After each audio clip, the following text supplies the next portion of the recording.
my paper is about Korean NGOs regarding North Korea issues. And I think most of North Korea NGOs in South Korea are conservative.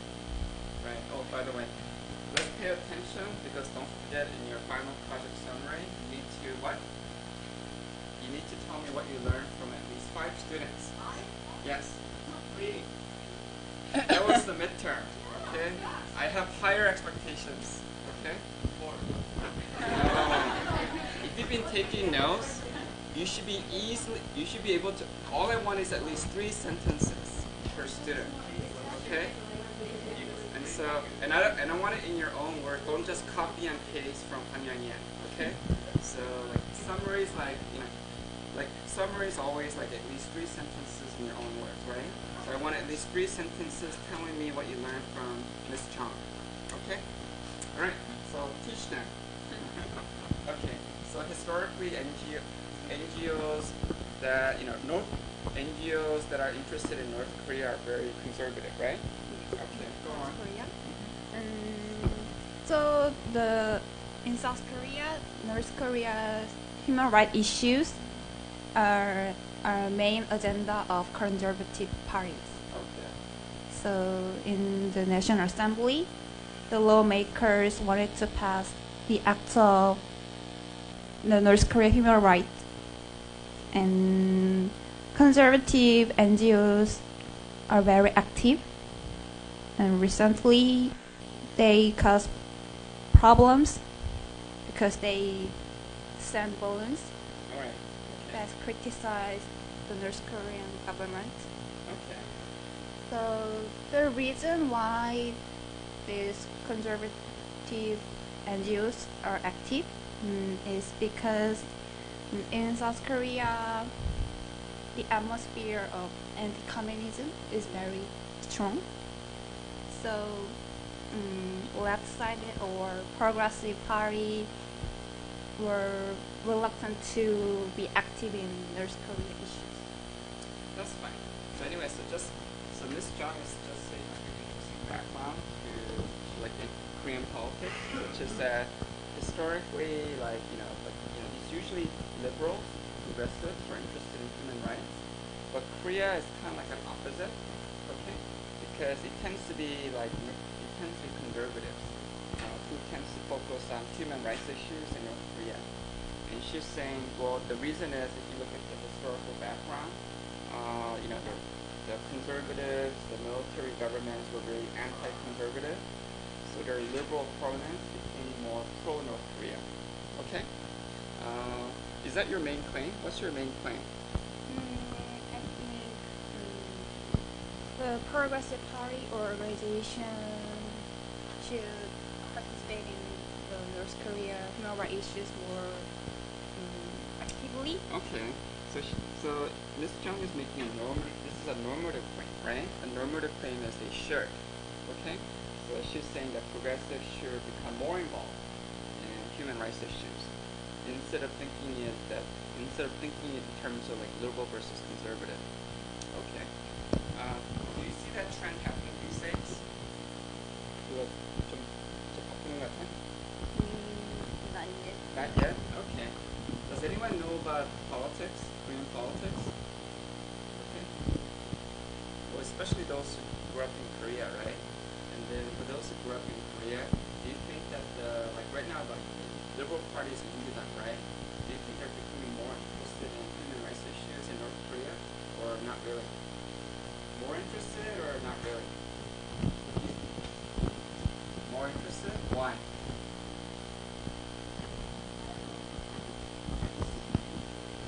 Okay, then you'll be next. Okay. So when we do the next volunteer, let's talk about why many liberal parties are changing. Now, for both you and other students, you need to give me some links. Okay? Because I say this every week, right? Any essay you write, you need links to key concepts and examples from the class readings. Because, and otherwise, what is the relevance to international organization and politics? Okay. So you need to link it to readings such as Carnes and Mintz, Ian Phillips, So, or Snyder. Okay. So for example, you can use an example of these anti-North Korea NGOs to discuss like the pros and cons of NGOs in general. Okay. Like, are these organizations really like transparent? Are they really like accountable? Okay. Transparency means what? Transparency means we sure know what. Do you know what transparency means? Don't say it in Korean. Not in Malay. Transparent means you can. Is that right, 투명성? Yeah. Okay. That you know what's going on inside the organization. You know who runs the organization, right? And accountable means what? That accountable means they have to answer to somebody. Okay? And so one question might be like, who really runs these organizations? And who do they really represent? These NGOs, right? Throwing balloons at North Korea. Okay? Do they represent, who do they claim to represent? They claim to represent who?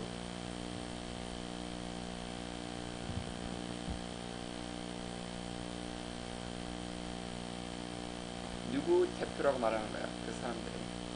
그 NGO 사람들.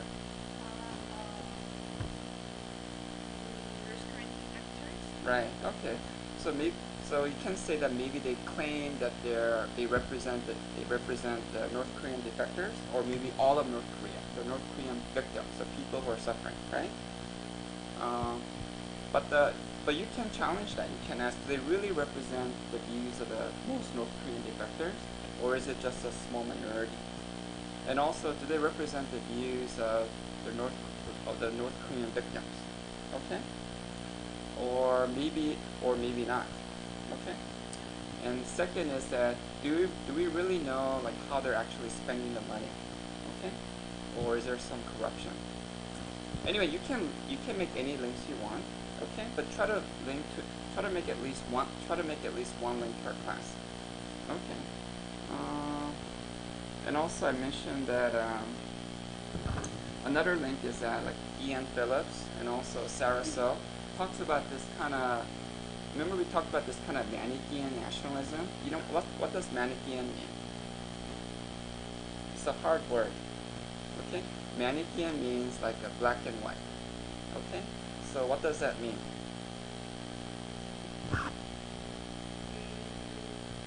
So if I'm black and you're white, that means what? That means you're really 착해 and I'm what? Right, yeah, evil. Okay? So you look at things like, black and white, right? And so, we talked about this, right? In the balloons, they have all these like stories, okay, information. And some information is probably true. And some of the stories in the balloons that they dropped to North Korea, maybe they're not true, okay? Because they also carry a lot of rumors that like, did you hear the one about like the uncle Kim Jong-taek? Okay? 그런 소문이 있었잖아. Kim Jong-taek, they killed him. How did they kill Kim Jong-taek? Is that his name?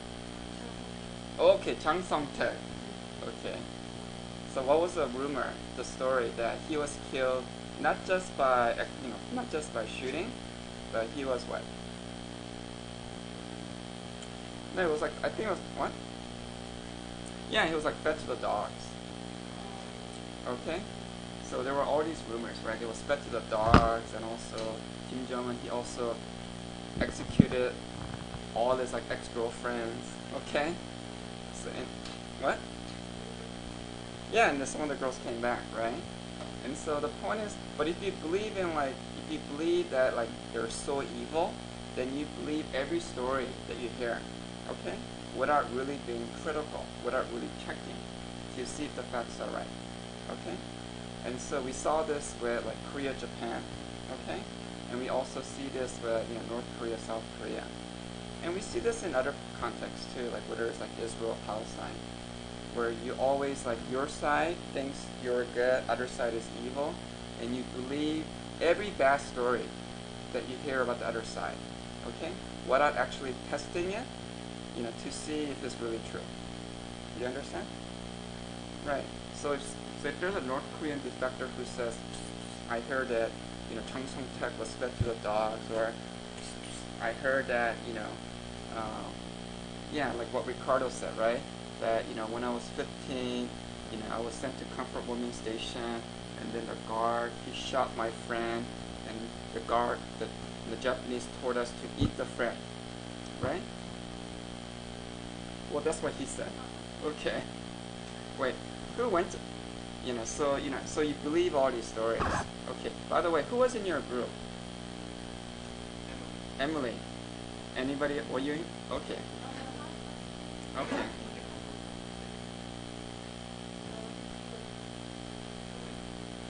Yeah, because I thought your story was very interesting, what you heard, but I need at least 2 witnesses. Who heard?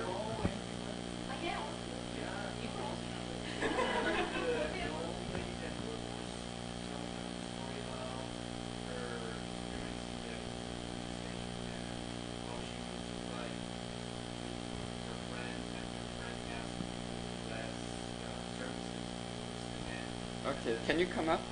Okay. Oh, thank you. 네, 감사합니다. Okay. Yeah. Emily. Okay. Oh, okay.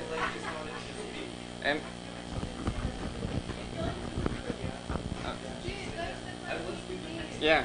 Come up so we can all hear you. Okay. Okay. Okay. Jeffrey wasn't here, so tell your story one more time. Okay. Well, so let me summarize, and then you can tell me if it was right. Okay. Okay. So Emily, you too. Okay. Yeah, she didn't hear the story. Yeah, I need to speak with my Mexican friend. Oh, yeah, okay. Do you remember that half of the presentation was our group split up? Okay. We were like 4 groups. Anyway, okay. Let me tell you what Ricardo said, and then at the next class, let's try to confirm it with German, okay? Now, what Ricardo said was that, okay, this was a testimony from one of the grandmothers. She said, 1, I was kidnapped by Japanese soldiers when I was 15. 2, one of my friends complained that, we're servicing too many men, so she was shot by the soldiers. And then 3, the soldiers made us eat that woman, the one who was shot. Okay, so you have kidnapping, murder, and cannibalism in one story. Okay, so my question is, well, 1, I need to verify. As a researcher, I need at least 2 witnesses. Okay, and then assuming that what you heard was right, then we can discuss whether that story is, whether that story is credible or not credible. Okay, and also whether the House of Sharing actually investigated. Okay, or whether they're just assuming that any story that's bad about Japan must be true. And that's a really bad story if that really happened. Like kidnapping, murder, and cannibalism. Okay. I think that's what we talk about in the Sarah So book, right? Because for right now, we rely mainly, well, at least on the Korean side, we rely mainly on oral narratives. Okay, so this is what the women claim. Okay, and if you believe in if you have a Manichaean perspective, you automatically believe that the testimony must be true. Okay, but then if you don't, but then if you want to be more critical, then you have to investigate, because if the story is true, then there must be some evidence from the other side. You're gonna need people you're going to need soldiers to confess that, yes, 56 years ago, I did kidnap her, murder her friend, and force her to eat her friend. Okay? Because at least for other cases like Indonesia, we do have evidence that, soldiers went out and kidnapped somebody. Or in Germany, you had German soldiers who confessed doing all those bad things. But currently, we don't have any Japanese soldiers who confess doing that. That's why people in Japan are skeptical, because there's no corroboration. Okay? And she said that she was just in the town looking for water because her parents were sick. So she was just kidnapped by these Japanese soldiers, and then in the comfort station, her friend asked to serve less men because they were serving 30 or 40 men per day. so Chick Landon was just like really pissed off by her statement, so he just shot her and then asked to cook her for the other prisoner. But in my personal opinion, I don't think that that's true. I don't know. It's like too aggressive. It's just like, and another statement is something that the professor said, that during the years, the comfort women have been able to change the story a little bit on this, a little bit on that, or and I don't know. Well, that was from chapter 2. Yeah. Okay. So the only Yeah. right. So the only thing that we know from his experience was what the woman said. Yeah. Okay. And then the only reason why I bring it up is because, again, like, nobody questioned her at the museum. Okay. Whereas I think at least with North Korea, when you have all these crazy stories, you do actually have people, like, questioning it. Okay. Because I think in South Korea there's more division of opinion about North Korea. Okay. All right. Yes.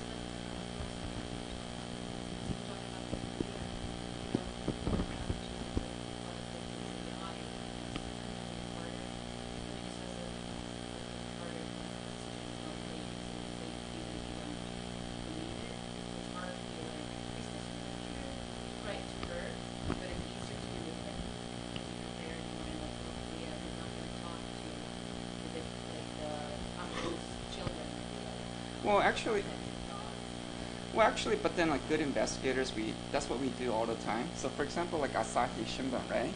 At first, they accepted this, that Yoshida's story is true, that he went out and kidnapped a bunch of women, and then later the newspaper actually sent investigators. Okay, so good newspapers do that. Okay, but maybe if you're just focused on nationalism, maybe you don't investigate. But at least for the North Korea issue, when the North Korean defector came out and said, like, yeah, I heard that the uncle, Chang Song-taek, that he was fed to the dogs. Okay, so when the defector, so a lot of the stories come from defectors, but maybe some newspapers accept that, but other newspapers, they challenge that. Okay, so I think at least with North Korea, we have a more healthy debate. Not everybody believes what defectors say. Okay. All right. Now I need to. Yes, you have a quick question.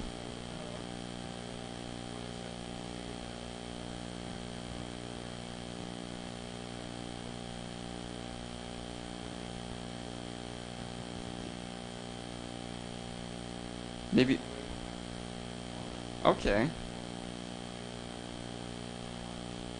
Okay, so Sean is asking, what were the women like? The women suffered, bad things happened, but what would you make this, well, assuming that Ricardo is right, maybe it's kind of exaggerated, what would you exaggerate your story?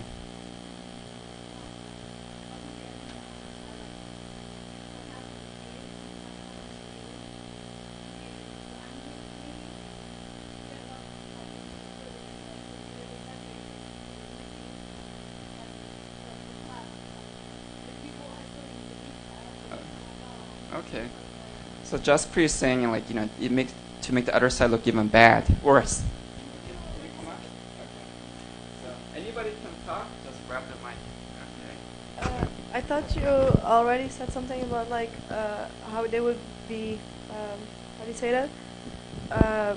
They would look different at them if their story wasn't as bad as the other stories, or something like that they had to, like, make their story worse. I think we discussed something like that one of these weeks, right? That some of them had to make their stories sound worse. I think, when we talked about chapter 2, I think it was that week, yeah. We talked about how sometimes the word to change the narrative. Yeah. Okay. Because the dominant narrative is that you are kidnapped, as opposed to, like, going there voluntarily or being sold by your parents. Okay. Mm. So a lot of the women, they change their narrative to fit the dominant paradigm. At the same time, that's a little bit different from going from kidnapping to, like, murder and cannibalism. Okay. So you don't have to go to that extent, right? To fit the dominant paradigm. You can just say I was kidnapped. But the question is, what were some women, like, go even further? Okay. And then Jeffrey was saying, well, maybe we want to make the other side look even worse. Yeah. Okay. you can ask the same question about, you know, the uncle, right? You know, it's bad enough to be shot and executed, right? Right? It sounds really bad just shooting your own uncle. But why do you have to make a story that the uncle was fed to the dogs? Okay? Because what? Okay. Can you give it to Emily? Okay, why the dog story? Okay, I think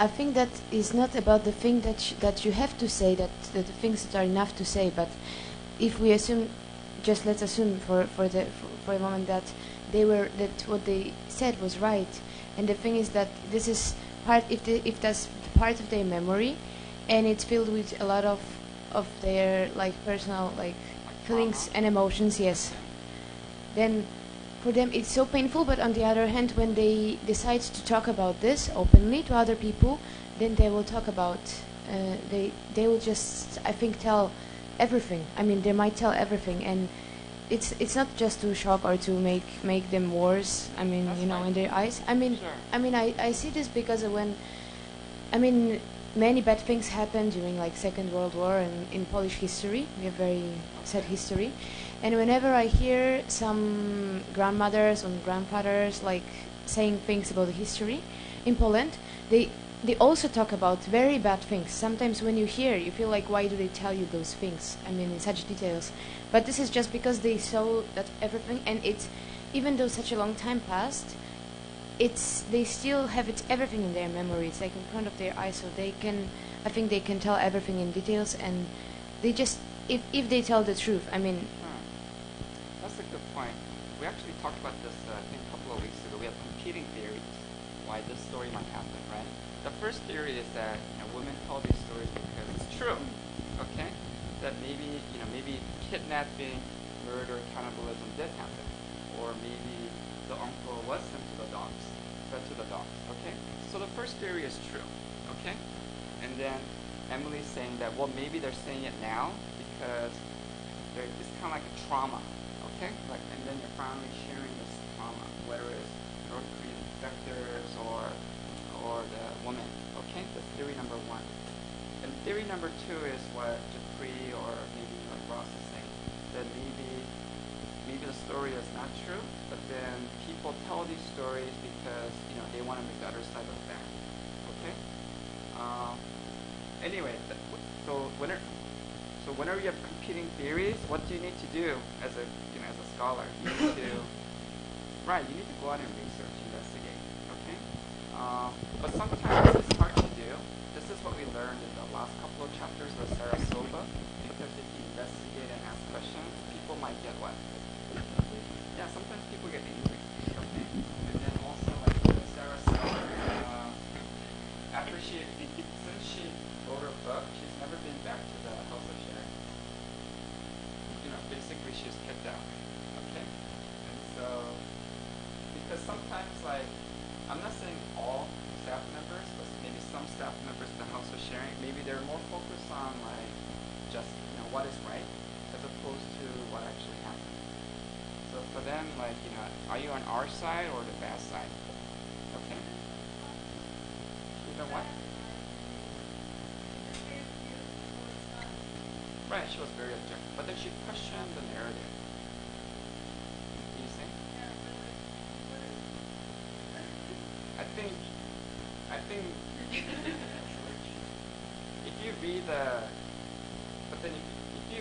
think if you read most, like, either most or all Korean language books in the Comfort Women, they did the dominant paradigm. Sarah So was one of the very few, if not the first, to challenge the dominant paradigm. And as I mentioned before, her book so far had little impact because one, none of the publishers are willing to publish it in Korean, and two, not that many Korean professors read English. Okay, unfortunately. Okay, but let's move on. Okay, all right, Miss Lee, come on. Okay, let's talk about North Korea again. What do you want to say? Okay, Miss John. So don't forget, take notes. She can be one of your top 5. Okay? your top 5 students. Anyway, so because you want to summarize at least 5 students or more. Okay. All right. So, go on. What do you want to say? I wrote an essay about South Korean government's side Okay. over North Korean human rights issue. Exactly what Ms. Jung already said. Usually, Conservative Party support more human rights problem of North Korea. However, these days, both Conservative Party and Progressive Party try to make consensus about it. Okay. Yeah. So why change? Why the change?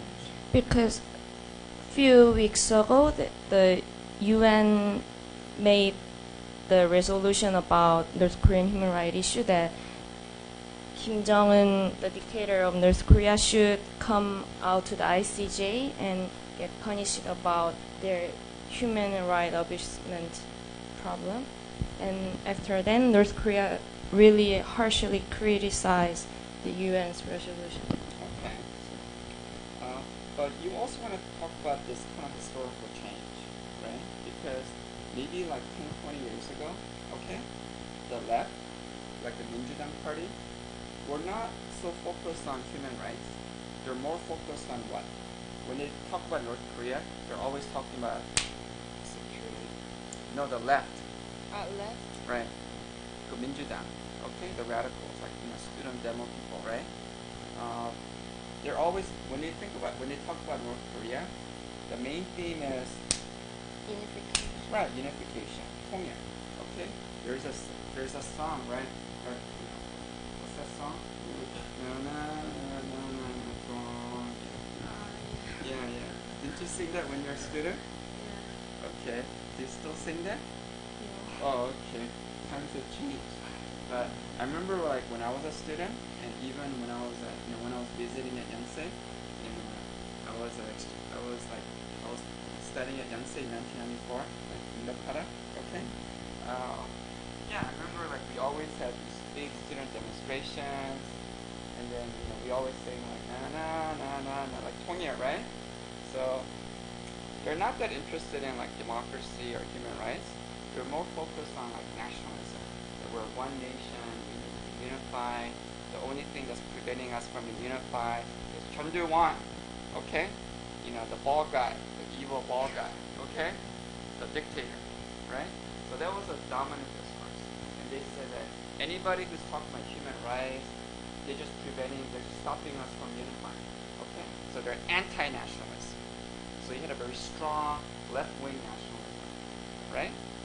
Now, do you think that has changed?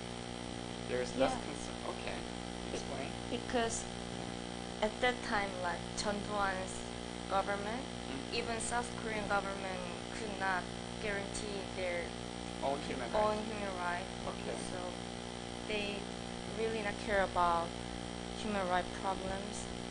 However, these days, South Korea already make up very well welfare and things Okay. about human rights. Sure. That could be link number one. The rise of human rights discourse. Okay. That we talk about this in the book, right? Crimes and Men. Okay. That human rights is probably the most powerful discourse in modern politics today. Okay. And it has also really impacted South Korean discourse, even among liberals, even among student demonstrators and Minjudang Party, the Liberal Party, they have to talk about human rights. Okay, so that can be link number one. Link number two is that since Emily's here, her favorite theory is what? What's Emily's favorite international theory? Come on, she's an anthropologist. They're all about. She doesn't care about security or weapons, okay, or rockets. She's all about what? No, constructivism. Remember we talked about that in essay? Oh, okay. So, you wrote that in your essay. I love this theory. Okay, she lied. Okay, that's She forgot all about her essays. But I remember everything you wrote, including yours. Okay, that's right. Now, we learned about constructivism in chapter 1 and 2, right? What is constructivism? Yeah. The constructivism means that the world is not fixed, it's not set, but what? Right, that the world is you constructed in your image, okay? And so maybe in the past, when liberal people when the left thought about North Korea, they saw North Korea as what? They constructed North Korea as a fellow, brother, okay? But today, they construct North Korea in a kind of a different way, okay? So if you talk to a lot of students, university students, okay? So maybe like 1993, did anyone see that drama, Para, 1994? Okay, yeah, that was there. I was living at a Hasukji. Okay, the food wasn't that good. It's all fantasy. Okay, they didn't give us like all that panchan. It was like pop and one panchan. Anyway, yeah. But so in 1993, 94, the left, the student demonstrators, they're all about North Korea as a brother nation. Okay, but today, who's a student? Well, you guys are all students, right? Right. Korean students, raise your hand. All right. Okay, I'm gonna ask the international students later. Okay, but Korean students, do you see North Korea as your brother? Yeah. Yes. So you want to unify? Okay. And you want to be buddies with Kim Jong-un? Or do you respect him as a leader? Okay. Do you see him as an anti-Japanese fighter? Do you see him as like a Korean nationalist, Kim Jong-un?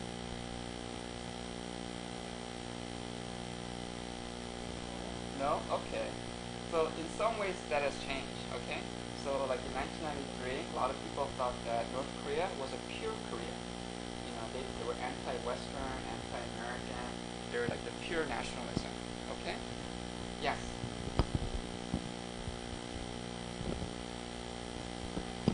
Okay. You can go to mine. Okay, so currently in what?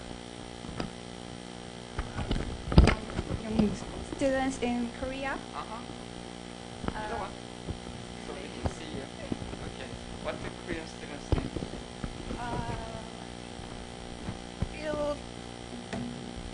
Korean students do not friendly toward us Korea Okay. compared to the past Why? because when they were young, Mhm. they experienced the accident of Cheonanam Okay. and Yeonpyeongdo. Okay. So currently young people are conservative about security issues. Okay, so they're focused more on security. Yes. Okay. So she's saying that maybe in the past they thought about nationalism, well, one nation, they're 100% Korean. But today they're either thinking about North Korea as like bad for human rights or just bad for security. So the way we construct North Korea has changed. Okay. And so so anyway, so it's mainly about security and like it's both constructivism and also realism. Yes? Okay, then come up. Anybody can speak. 네, 감사합니다.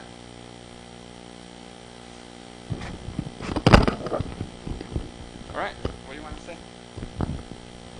I've been able to talk with some Korean friends, and some of them says that they don't want to unify Korea Okay, why not? because they told me that if they were planning to unify Korea, they would need to spend quite a lot of money on the integration to their society, to the South Korean society, and they don't want to do that. Okay, I don't like that in my personal opinion. But the question is, have you ever been able to hear a plan from South Korea to take by force North Korea? It's a question or something. Not really. No? It's usually like, well, the left parties, they just want to give a lot of economic aid to North Korea and then peacefully unify. And then the right, they want to give less aid to North Korea, wait for the government to collapse, and then peacefully unify. But they both want to peacefully unify. think the one interesting thing among younger generation is that instead of this kind of this unification nationalism, maybe they're more focused on like like just more maybe they're more capitalist. They just want to make they just want to make more money and they're concerned about like economic security, financial security. Yeah, because the more you wait, the greater the gap is going to be between the North Koreans and the South Koreans, and the integration is going to be really hard for both Koreans. That's true, but then it's not necessarily time. So you can, for example, like the Jews, they've been split apart for a long time, but they still managed to unify, right? They were split apart for like 2,000 years, and then but they still felt like a sense of unity was strong enough to form Israel. Oh, yeah, it's because I heard some Korean friends of mine. I know. Okay. Anyway, Milu, you're next anyway. Okay. All right. Well, I just wanted to say that I do not really agree with this comparison with Jews. From my perspective, like North and South Koreans were originally from the same people, so to say, but their view towards the world is now completely changed, especially between the younger generations. And the Jews, of course, experience a lot of different kind of things, but because of the way they believe, because of their traditions, I think it's easier to connect with each other because you have the same goal, and I think at least how it is right now, that the goal of the younger generation of North Koreans and South Koreans mostly has changed. So that's I yeah. agree with you. Right. So I don't really agree with it. So my only point was that my only point is that many factors determine your nationalism, not just time.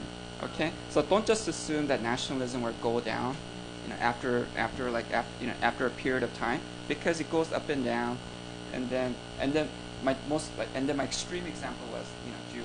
Yeah, right? okay. After like 2,000 years, they reformed the nation state. Okay, now, so what's your paper about?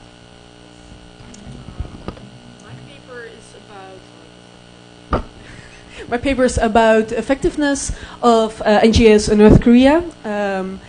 It's by the way, yeah. Where did you get this?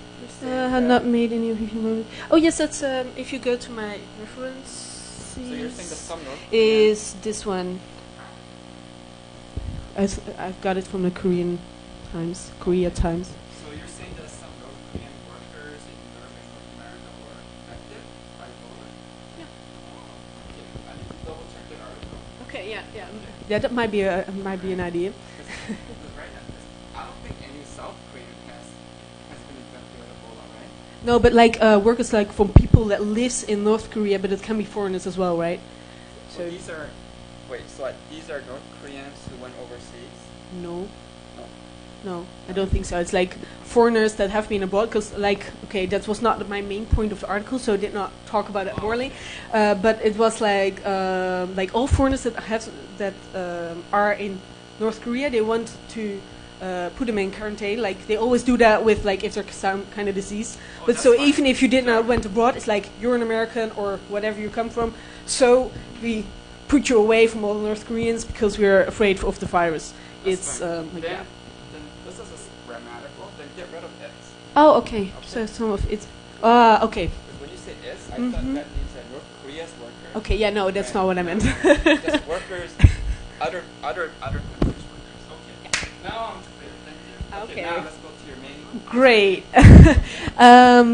So mainly it's about effectiveness, because more or less we talked about I tried to link it to the religion and non-religious NGOs that were talked about recently, because exactly the class readings. However, if you get rid of this stempel, so to say, of non-religions or religious, it still is the question how effective those are. A lot of at least turned out to not to be effective. That's why they had to go away or stopped doing their work or put their efforts in North Korea. And so mainly I tried to talk more or less about it from a few religious, non-religious, and on the other hand just about those arguments that they're used for religious NGOs, but also go for all NGOs. For example, there's now a trend that North Korean defectors, they are working in those NGOs, and in that way they try to get a better connection with the country, to get a more sustainable way of working. Because like now all the aid is is getting into North Korea, but most of the time you want to have an NGO because you want to set up something, and then the people can do the work themselves, right? And at the moment it's more like we gave them a lot, and we give them food, or we give them something to grow, but it's not working itself yet. So that was what I talked about. Okay. I was reading your essay. Is your main claim about like transparency? Is that one of your key claims? One, yeah, okay. one of them, yes. Right. That's right. And then because you talked about how NGOs, especially the religious, well, basically we just have religious NGOs left, right? And they tend to honor the sensitivity of the North Koreans by limiting publicity about their work. Okay. And then you're saying that these NGOs are not working according to what we call fully transparent. Yeah, okay? like in normally, globally. Okay. So anyway, so if you use a key concept like transparent, which comes from the readings, tell me how the authors, Krantz and Mint, define transparency, and tell me are you using their definition or are you using like a different definition? Okay. So so give me the definition and the page number from Krantz and Mint. Okay.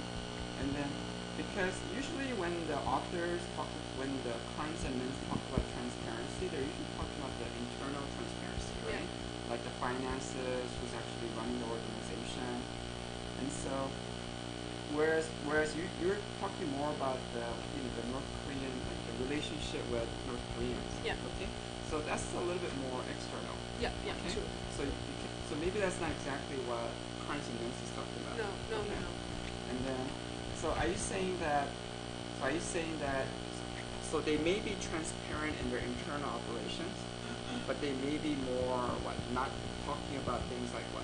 They may not be talking about things like they may not talk things about what they experience in North Korea itself, or the police there and stuff like that, or how they get to certain kind of way of helping the citizens of North Korea, because then they have to work with the North Korean government.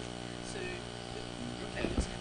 like basically like one of the guest speakers of Alan Key Ministries in the end told us. North Korean ministry. Yeah. That's why I brought in guest speakers. You can have like real specific example. Yeah. So now let's take him as an example. His name was Gabe, right? Mm-hmm. Do you think he was very transparent? Did he give a lot of details about what his organization did? No, definitely not. What?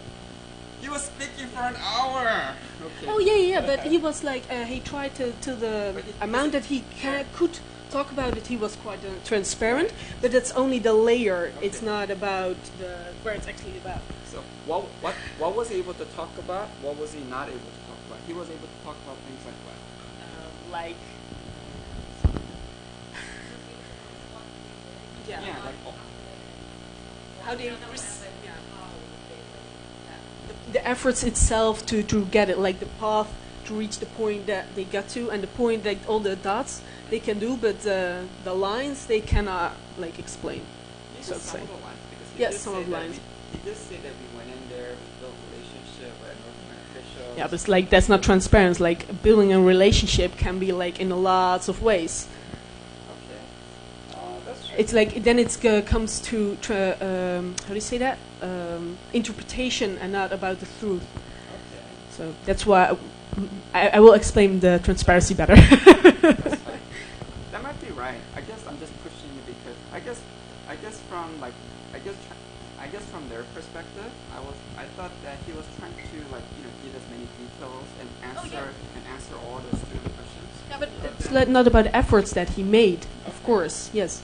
But then he did say that we can talk about like North Korean politics, because that's like so ask me anything you want except like North Korean politics or anything about Kim Jong-un, because that's off limits. Okay, but otherwise but except for those political issues, you can ask me anything about the organization, budgets, finances. Emily, come on.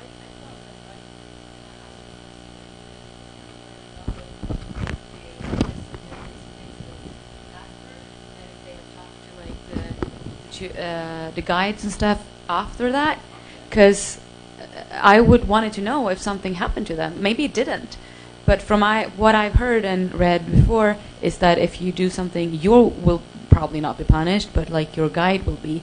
Maybe that's not true, but he didn't really answer that. He was like, "No, we haven't," but they're fine. Or like, yeah. Well, it was not because I just asked if to seen him again. So I didn't. At first, I was like, "Yeah, it's very transparent," but then I felt like that was not an answer. I don't know what happened to these people on the pictures.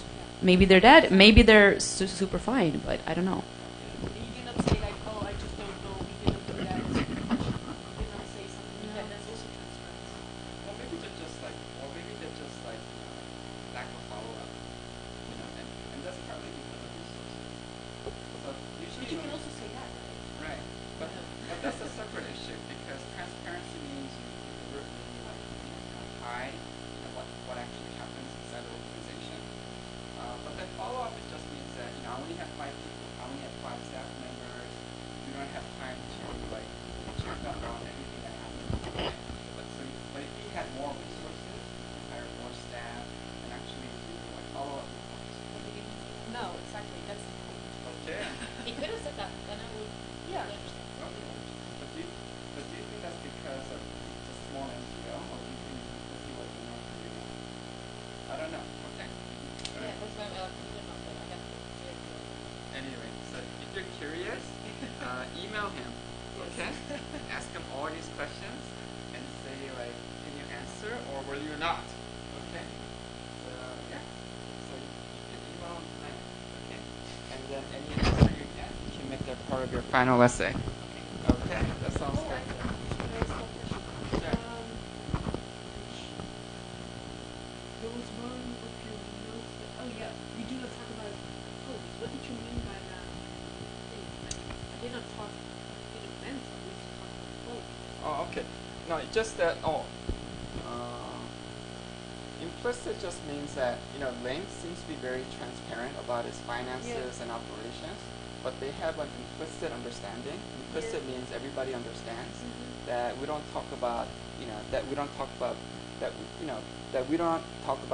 politics or what we think about the North Korean government. Okay? It's just something that we never discuss publicly. No, Right. Okay. Right. Yeah.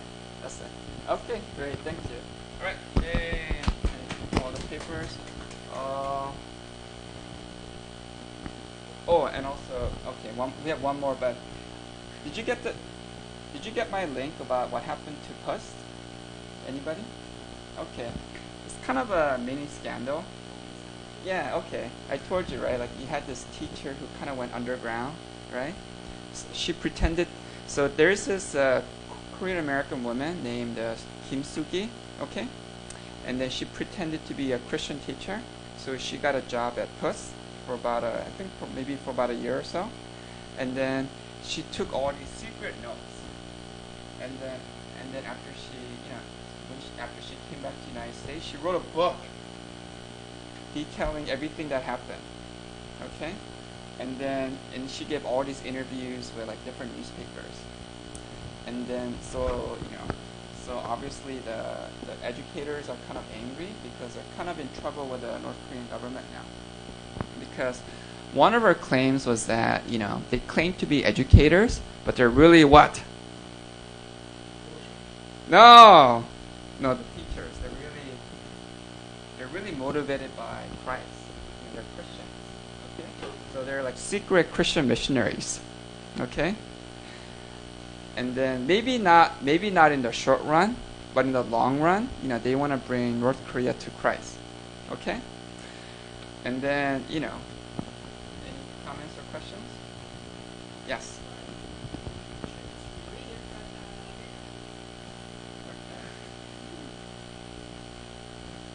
I think it was this week I wrote at least an article, and it was about a teacher who had taught English in North Korea, and then she received like a lot of questions from one of her students. So it was actually the other way around. Like, and he was. The same woman.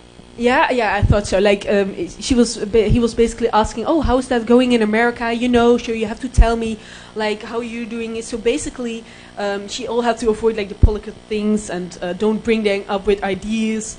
But basically, so she had to tell him something about what democracy means. He did not use the words and all this kind of thing. But the guy was very interested, and but she felt bad because she went away. And later on, for example, like last week. Another guy came to her, like one of the classmates was like, he's on your side. Like, so the guy was like, oh, that's a way better system than the system we have here in North Korea. So basically, because she gave him the knowledge, she put him in trouble because he will be rebellious or do not agree. And she's just gone. And so that was very interesting to me that like she did not want to put any ideas in the brains. Like normally it's like, I want to give you those ideas, but it's so dangerous. Like she can go away. He will probably end up in the gulags and for the rest of his life or something. I don't know, because in the article she wrote, oh, because I'm afraid that by giving him ideas I might get him in trouble. But then later she wrote about this in the New York Times. I'm like, if you really care about this student, why are you like putting this in the New York Times? I mean, like. Yeah, but who's saying that it's school story? I think it's also about the characters. It's not only about the story itself, but it's about the thought behind the story. That even though you're Christian or not, of course you have influence on those people. Just because you're a foreigner, or just because you read a book, or just because you tell something if they ask you something. So I'm not sure. I'm pretty sure the stories are true, but it's just that, you know, Toast University has this understanding that it's kind of like this myth, okay? Like everybody knows, I mean, in a way, everybody knows, like government officials knows that these guys are Christian. Obviously, because they're coming here, they're using their own money, you know?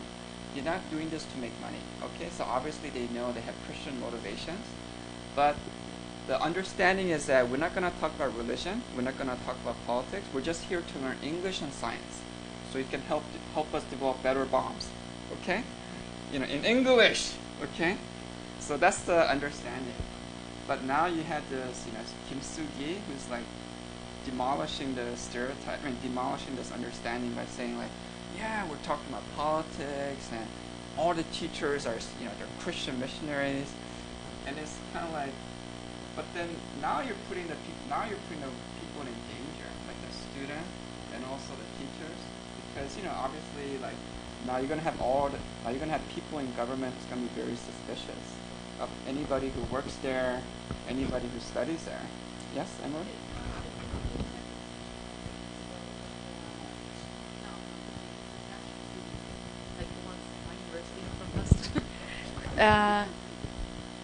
Because now I don't get it, because then that would also be very dangerous, because they would definitely, like if they're in Sweden, for example, definitely know about Swedish politics, because, well, they're in Sweden, so they will know about democracy and stuff as well. Wouldn't But I think the mythology that everybody claims is that we're not going to Sweden to learn about Swedish democracy. Okay, we're going to Sweden to learn. Yeah, but I mean, it's the same problem. But I'm just saying that as long as people do not challenge the myth, then it's okay. So as long as nobody, but as long as all the students that put faculty, as long as they say that we're going to send the students to Sweden, they're going to learn great math and science, they're going to come back, make North Korea great. Okay? As long as they focus on that, then the government's fine. But then you start, you have like crazy people who's saying like, no, they're going to learn like democracy, and then the government's going to get worried.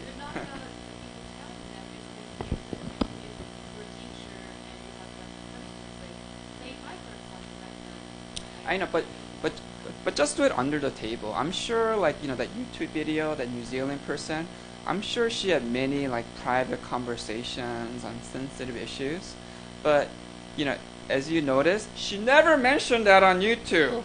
Okay, right? So just focus on what is safe. Okay, and then because people are smart. You know that there are a lot of things that happen between teachers and students, but you just, you're just sensitive, and you understand there's a dichotomy between public and private. Okay, it's just that this one teacher, Miss Kim, she broke that dichotomy. She destroyed the trust. Okay, now you have to really be worried about that student, and hopefully he will not get caught. Yeah. Exactly. Yeah, she made what was a private conversation public. You're not supposed to do that. Imagine you tell me things about your family, okay? Or like really sensitive things that might get you in trouble. I'm not gonna unless I get your informed consent. Okay? Right. You understand, right? So, same thing when we had a guest visitor. Well, you read the article, Jose, right? Yeah, we always want to make sure that we would never want to put anybody in a position where he might lose his job someday. Okay, so we never tell him don't reveal anything sensitive. Okay, let's just focus on non-sensitive things such as your research. Okay. Anyway, so I thought that was a good link to your paper. Okay, so I think that's kind of what Love North Korea Ministry is trying to do. I think he's trying to do good things. At the same time, he wants to keep certain private things private, not public. Okay? All right. Okay.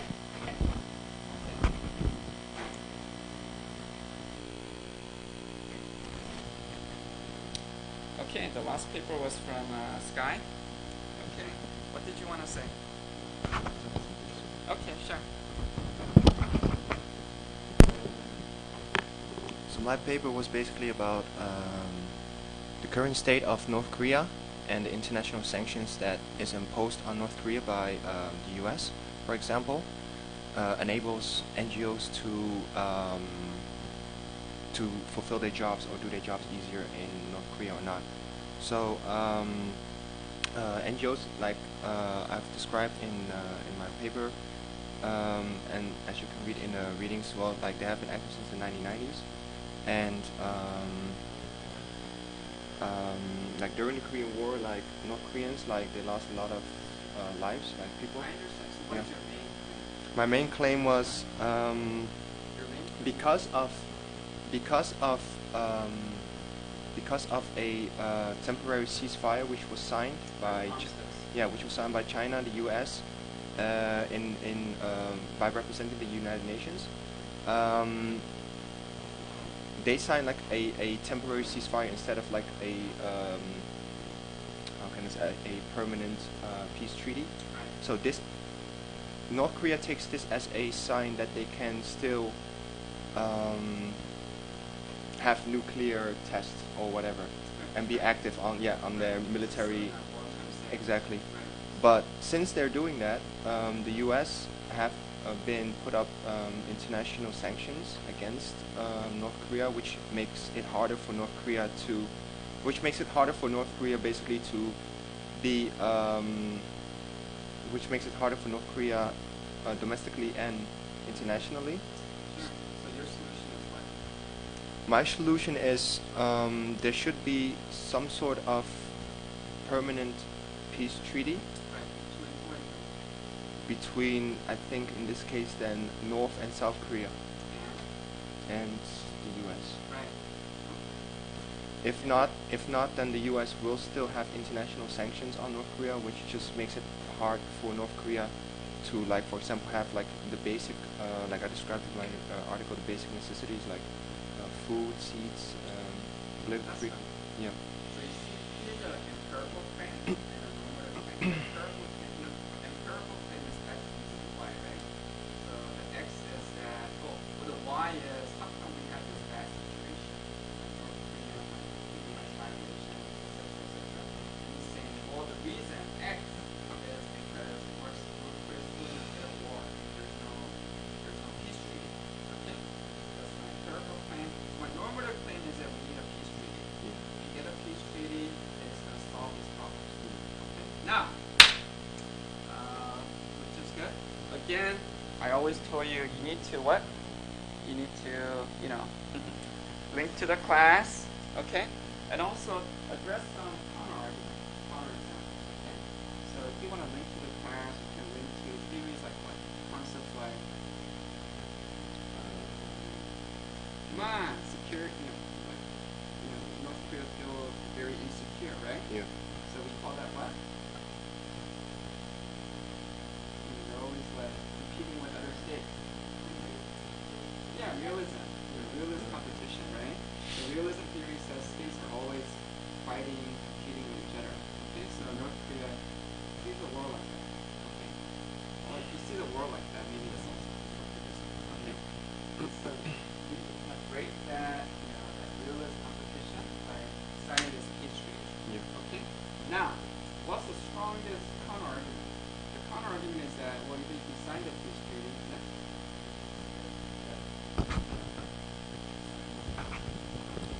well, that's question number one. Are people actually going to sign it? And two is that even if you sign it, will it make any difference? I think it would be a step towards making a difference. Okay. It won't, I think, solve it like immediately, but I think it would be a first step towards making it a better place to live for both North and South Koreans. Okay. Yeah. Why?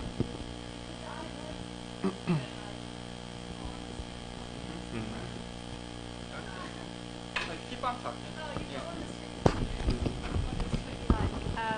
To this, I think even if you did it, it would be temporary, but I don't think it would improve like situations in terms of like relationships between the states and like the international sanctions and stuff that you've mentioned. I don't think North Korea it's limited in stuff like necessities, foods, etc. But I don't think it's all to do with like international sanctions. I think a lot of it is internal choices that have been made, if that makes sense. I don't think it's all to do with like another country's like done it, if that makes sense. Do you know what I mean? Like it has. I'm not saying it's not. It has like US has affected it. International sanctions have affected it. But I think a lot of it is like North Korea's doing itself because they're kind of in their own North Korea mindset, in their own like exactly, little world, if that makes sense. And they're very realist and they're very communist at the same time. Yeah. And they're just stubborn-ish without sounding rude. Maybe the strongest counterexample might be like Iran, right? Because technically Iran and the United States, they're not in a state of war, but Iran still gets a lot of sanctions from the American government, right? Because they have all these like, policy differences which are not going to go away just because you have a peace treaty. At the same time, you're saying that at least it might be a first step. Yeah. Okay. So I guess in a way what people are saying is that peace treaty is just a document, okay? What you really need is for the different parties to reach some kind of compromise, understanding. Exactly. Okay? And so, maybe that's maybe the first step is resolving this nuclear problem. Yeah. Okay. I think. I forgot the name of it. Yeah, it's complicated. And then,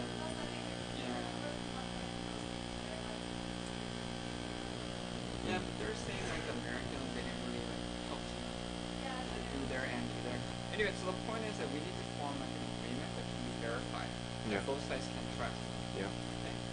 So same thing with Israel Palestine. The biggest obstacle is that like neither side, the biggest obstacle in Israel Palestine is not signing a treaty. It's just that they don't believe that any treaty would be like implemented. Okay.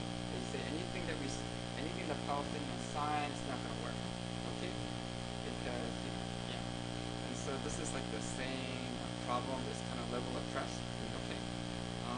I think that's one reason why like in our class we don't spend a lot of time talking about nuclear weapons. Okay. Because we're like stuck. We talk more about things like plus. Okay.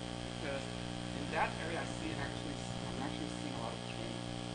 We're building like NGOs, civil society in North Korea. We're building this kind of level of trust for the first time. And according to Ian Phillips, you have to first build that sense of trust and sense of mutual security before you can form major agreements. Okay. Anyway, that sounds right, thank you. Thank you.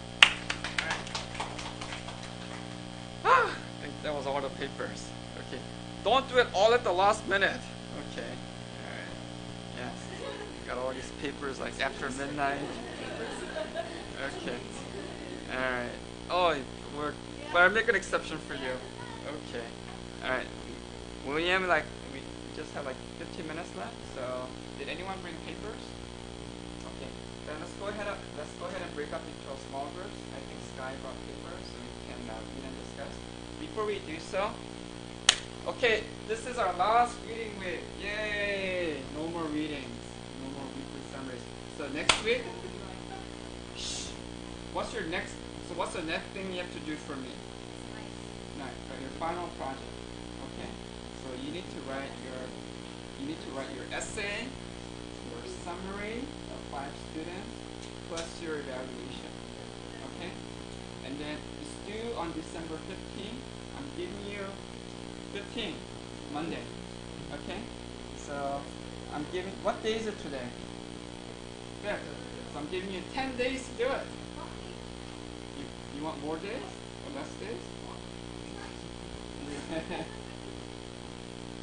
We'll talk about it afterwards, but I think most of you, if you've been writing summaries and essays every week, this should be pretty simple, right? I'm just asking you to revise one essay, and if you've been taking notes of everybody, if you've been taking notes of what's been learning from students, just at least 3 students summary of 5 students. Okay? Yes?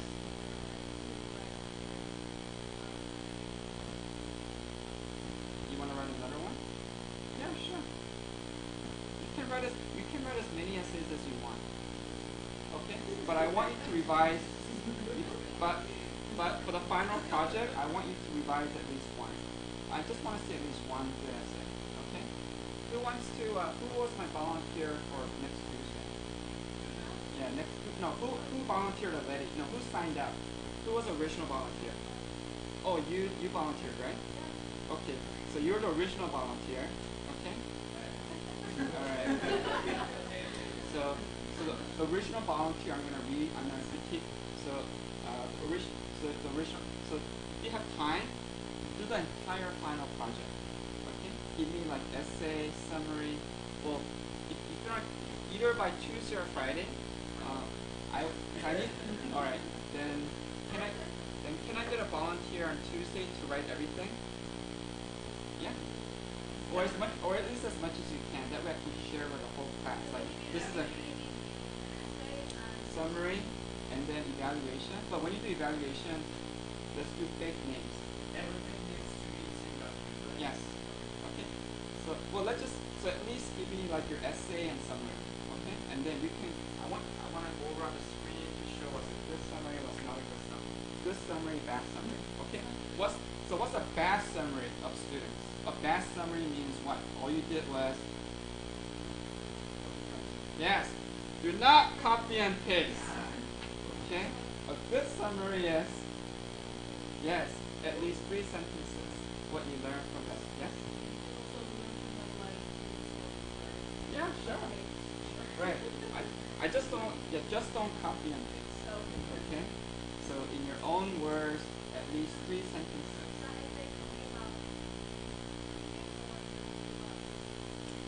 You can write about anything as long as you link it to our class. Okay? Yeah, right. So if you cannot make any link to our class, that means you probably shouldn't write that. Okay? Alright. So who's gonna volunteer on Tuesday? Okay, 1, 2, 3, 4, 5, 6.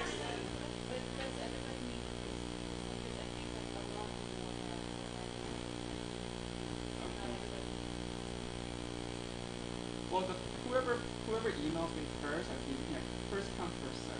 Okay, that sounds fair. Okay, that's fine. You'll be on Friday. So I got all you volunteered on Tuesday, right? So email me. I'll be waiting for you. Okay, and then first come, the ones who email me first, I'll give you the most